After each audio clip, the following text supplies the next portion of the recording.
చేతికి అంటకుండా ఉంటాయి. అందుకని చెప్పేసి మనం బౌల్స్ రెడీగా చేసి పెట్టేసుకుంటే ఆయిల్ వేడవగానే అందులో వేసేసి కొంచెం అలా కలిపితే తీగపాకం వస్తుంది.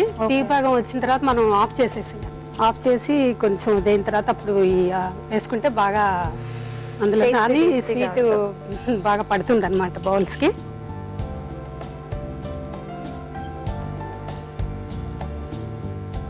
ఇంకా ఆయిల్ వేడైనట్టుంది, మనం ఇంట్లో వేసుకోవచ్చు. ఓకే అండి.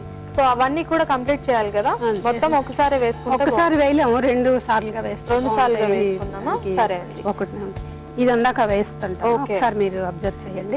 వేస్తున్నానండి. ఇలా కొంచెం అవగానే ఆయిల్లో వేసుకుంటే ఓకే మనకి లోపల పచ్చి లేకుండా ఉంటుంది, బాగుంటుంది. ఎక్కువసేపు అవసరం లేదు, స్వీటే కనుక బాగా.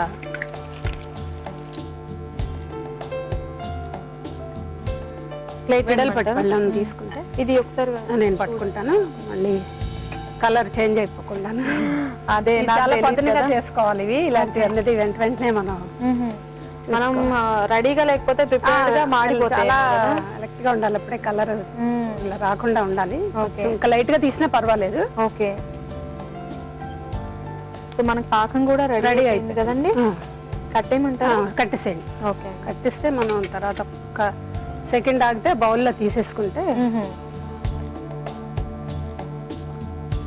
చాలా ఫాస్ట్ గా చేస్తారండి. పాకం దీంట్లో వేసేస్తాను. ఓకే.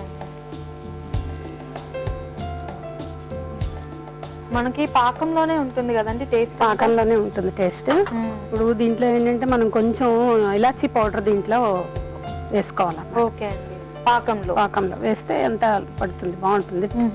ఇప్పుడు ఈ బౌల్స్ అన్ని కూడా ఇందులో మనం వేసేయాలి. అంటే తీగానే వేడిగా వేస్తే పగిలిపోతాయి అనేసి ఒక్క సెకండ్ తర్వాత వేస్తే బాగుంటుంది. ఈలోపు మనం టిష్యూకి ఆయిల్ కూడా పీల్ చేస్తుంది, టేస్ట్ కూడా బాగుంటుంది. ఓకే అండి.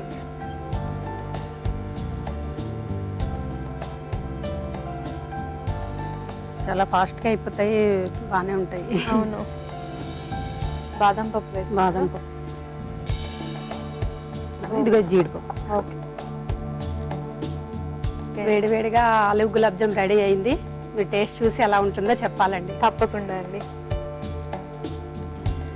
వేడివేడిగా ఆలు గులాబ్ జామున్ రెడీ అయిపోయిందండి. మరి దీన్ని టేస్ట్ చేసే ముందు కావాల్సిన పదార్థాలు, తయారీ విధానం మరొకసారి చూద్దాం. బంగాళదుంప గులాబ్ జామున్ కు కావాల్సిన పదార్థాలు: ఆలు, పచ్చికోవా, మైదా, పంచదార, ఉప్పు, ఇలాచీ పౌడర్, జీడిపప్పు, బాదం పప్పు, నూనె, నెయ్యి. బంగాళదుంప గులాబ్ జామున్ తయారు చేసుకునే విధానం: ముందుగా ఒక బౌల్ తీసుకొని అందులో ఉడికించి పెట్టుకున్న బంగాళదుంపల్ని స్మాష్ చేయాలి. అందులో కొంచెం మైదా, పచ్చికోవా, వంట సోడా, పూరి పిండి వేసి కలుపుకోవాలి. ఇది కలుపుకునే లోపు స్టవ్ వెలిగించుకొని 2 పాన్స్ పెట్టుకోవాలి.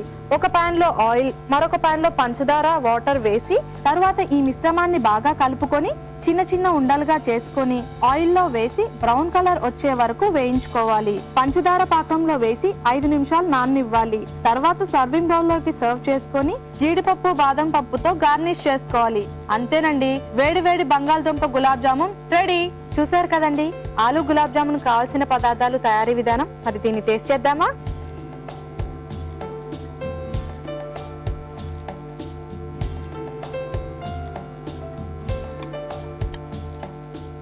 నిజంగా చాలా చాలా టేస్ట్ ఉంది. అండ్ నేను మంచి డిష్ నేర్చుకున్నాను, చాలా ఫాస్ట్ గా అయిపోతుంది. అండ్ మా ఇంటికి కూడా ఎవరైనా గెస్ట్లు వస్తే హ్యాపీగా చేసి పెట్టేస్తాను. తప్పకుండా. థ్యాంక్ యూ సో మచ్ అండి. It's welcome. చూసారు కదండి విజయలక్ష్మి గారు తయారు చేసిన ఆలు గులాబ్ జామున్. మీరు కూడా మా వంటల సందడి కార్యక్రమంలో పాల్గొనాలంటే వెంటనే మాకు ఫోన్ చేయండి. మీరు మాకు ఫోన్ చేయవలసిన నెంబర్ 04023556540. వెంటనే ఈ నెంబర్ కి ఫోన్ చేసి మీ టేస్టీ వంటకాన్ని మాకు పరిచయం చేయండి. ఇదండి ఇవాల్టి వంటల సందడి కార్యక్రమం. మరొక సరికొత్త వంటకంతో రేపటి వంటల సందడిలో కలుసుకుందాం. అంతవరకు సెలవు. నమస్కారం.